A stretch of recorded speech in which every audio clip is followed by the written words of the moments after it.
going on, YouTube? So I want to talk quick today about the Rubicon Express oil pan skid plate for the Jeep Wrangler JK. So I ordered mine off of Quadratech last week, paid $99 for it, free shipping. That was the actual going rate everywhere. I did some research on it, and that's the going rate. So it comes in. I was gonna do it in front of my house, and I just had the sense, something said don't do it at my friend's shop, and I'm glad I did. I'm gonna tell you my experience with it. I didn't do an install video. If you go on CPO's page, Chris has done a great video on it. He explained everything you need to know. They come with absolutely no hardware. You use all the existing hardware on your car. Pretty simple. It's a bolt-on, 5 bolts, 2 that come out of the transmission housing and 3 that come out of the bottom of the motor. Take out the bolts, put the pan on, screw it in, lines up perfect, great, you're done, walk away. It's a 20-minute install. Now for me it wasn't, just the way things go. So we go to put it on, the back lines up perfect, the 2 that go into the transmission housing line right up, no issues, no problem. When we go to line it up, to the 3 bolts under the motor, that I believe it's, I don't know if it's the crankcase. It's I'm gonna be honest with you, I think it is. I'm not sure. I'm probably wrong. I can't get it, or my friend Anthony and I, help me. We can't get it flush to get the 3 bolts in. This was a known issue.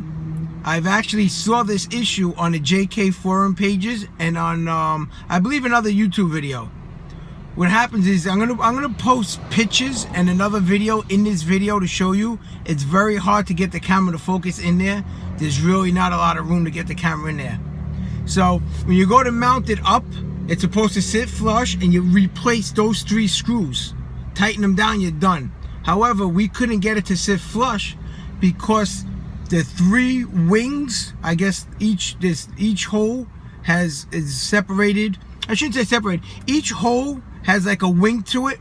Well, the wing is too big. It's hitting other parts of under the motor, and you can't get flush.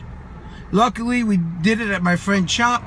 We had to grind it down. We got it to fit. Well, not a big modification. Wasn't bad.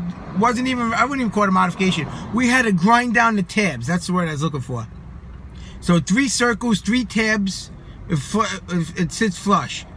Mine didn't sit flush. Other videos, people use spaces, longer bolts. I wasn't about to do that. I wanted this thing installed right, and I wanted it flush. So we had to grind down around. We had to grind off some of the tabs. Small little, just enough to get it up there. In the picture, I already took the pictures and looked at them. I'm going to put them in the end of the video. You could actually see where, before we grinded it down, how it left some scuff marks. And you'll see exactly what I'm talking about. So if you order this skid plate, this is a real deal. This skid plate is strong. I believe it's 5/16 steel. It weighs like 35 pounds. It has a nice hole in it for your oil drain plug. But if you order it, be prepared that you might have to do what we did. It's almost like a 50-50. I see on the JK forums and Facebook pages, many people are like, oh, mine fit, no problem, 20 minutes. Other people had the same problem I had. I don't know if it's from Rubicon Express when they do the laser cut, or I don't know if it's how they build the Jeeps. Did they put more meat on the bottom of some? I don't know. I can't answer why some line up and some don't. If I had to guess, they're probably laser cut. I can't imagine why, but that's the problem we ran into. Again, for us, we had a grinder, we had the proper tools. It was easy. If you're gonna do this yourself and you don't have the tools, you might be at a crossroads if you come to this issue. So all in all, I'm extremely happy with it.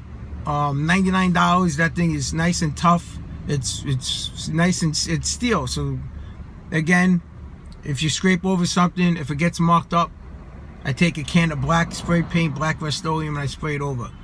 But I just wanted you guys to know, if you order this, the Rubicon Express oil pan skid plate, you guys might run into the same problem I ran into, as a lot of other Jeepers have. And others have not. It fit right on, no problem. Chris's video, you'll see his fits right on. It's a 10-minute install. Mine wasn't horrible. We just had to grind down the tabs so that it fits. Again, I'm going to post little video clips. Again, it was very hard to get the camera to focus in there because I'm looking through like 3 little holes. But you'll see what I'm talking about. I'll include some pictures in this video. But would I recommend it? Yes. I like the skid plate. It's very strong, and it gives you confidence.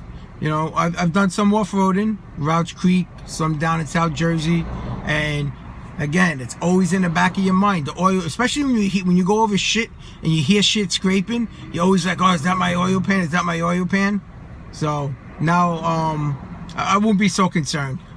I know it's protected. I'm very confident. Let it get scratched up. I'll just throw some more paint on it.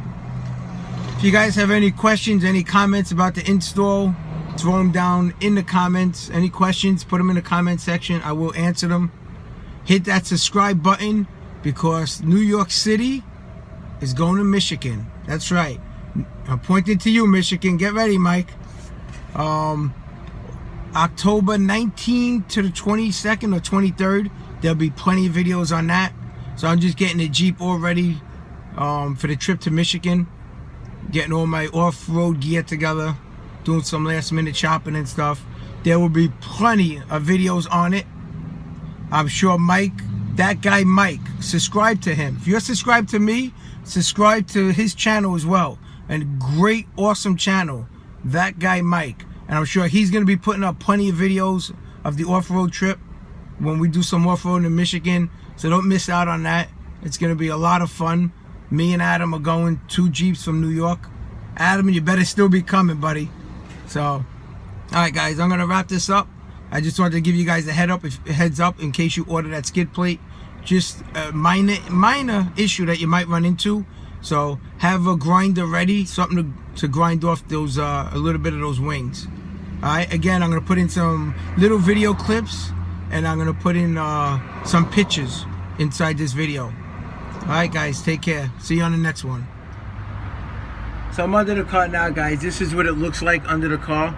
This is a nice piece of steel, as you can hear it.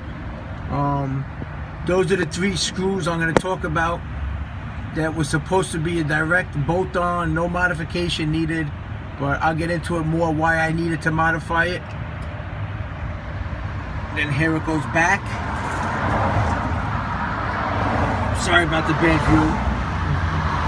view. Big enough hole for the drain plug, and then right to the transmission bell housing.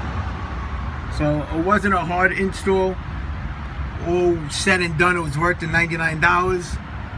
And like I explained earlier, I'm going to include pictures of where it had to get shaved down, the 3 screws. I know it's hard to tell on the camera, but there's 1 screw. You can see it had to get shaved down. That's the one all the way towards the passenger side was rubbing. I'm going to try to get another view on the driver's side one for you, which is right there. Trying to get a light in there, guys. This is a hard view. As you can see it right there, it was touching the metal. Right above the screw had to get shaved down. I think that's a better view right there. You see if you look on the belt, if you look on the lower part of the motor, you'll see the scrapes that had to get shaved down. So these 3, I'm gonna view out. They did not just fit direct bolt on. It did need some modifications.